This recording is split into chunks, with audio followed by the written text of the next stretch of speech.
Teacher education and the preparation of teachers has changed a great deal since the chapter was published, but how can it continue to be improved? How can we better prepare both applied, higher education teachers and K to 12 teachers? How would you have changed your own preparation? Well, one staple thing about teaching has always been, how do you do it? Ask someone who is a teacher, how do you do it? And 99.9% of the time, the teacher does not answer the question. And the teacher who's asking, or the pre-service teacher who's trying to find out, has to learn, as chapter 12 talked about, by being thrown to the wolves and figuring it out. While this is effective, it probably, as the chapter alluded to, is also responsible for the erosion of the pre-service or the new teacher pool after 5 years being dwindled down to maybe, half of those who attempted it, if not more. I do think that student teaching is very powerful, and it should be a daily thing over a long period of time. Actually, the student teaching experience I had via Teachers College with a student teacher coming into my classroom, my first time being the mentor, I guess I'd be called. It wasn't officially called that, but the book calls me that. So I was a mentor to a mentee. And it was as all learning experiences are, it was two-directional. I was learning a lot, and so was he. And I think it was absolutely just tantamount to the type of teacher he's going to become.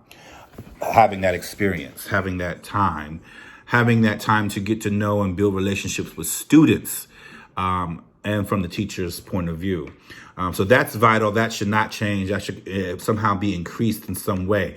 A way that could possibly work better is, I would like that question to be addressed better. When a new teacher has come out of school, maybe even have studied music education or education in general, and they go see somebody who's successful in a classroom, they still feel like, how do you do that?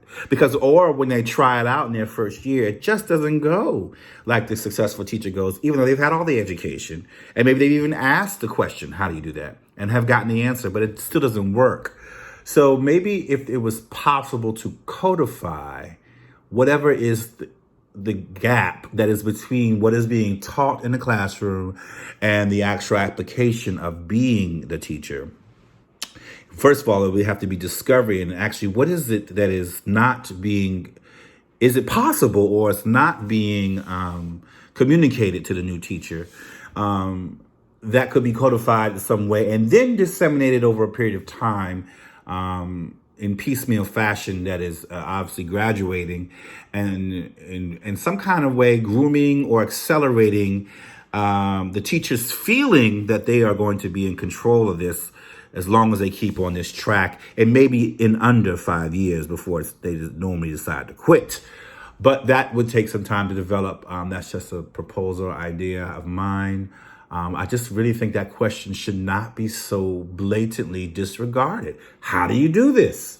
How do you make this happen? I do understand, though, that intrinsic in teaching is the need to be good with yourself, health, spiritually and emotionally, but especially when you are talking about making relationships with young people. That is most challenging, and that is probably true across all fields of study. So that kind of has to happen as well. Probably is not going to be taught in school, may even require therapy, but it is something that does really lend towards your success if you are able to form healthy, progressive, building relationships with people. And that goes a long way with no matter who you're teaching. And if you don't know how to do that well, you shouldn't be afraid, because teaching will force you to learn how to do it. And that's another thing about that hardcore thrown to the wolves. It's very hard to have the response, this is good for me, like being thrown in the deep end and either you drown or you swim. But if you do swim, you are stronger. It's just so unfortunate that you have to go through that process. And I wish there was another way to address it. Maybe virtual learning is going to kind of curtail that jumping off the cliff, because you don't feel the emotions as much as you do in person. But they are there. And especially if someone wants to do well at it, they want everything to be perfect. Any slight off course event becomes catastrophic. So that's also another thing you have to do. There's so many tips to offer a new teacher that I just wish it was able to be packaged in a way that they could get it and stay in the job. Okay, chapter 12.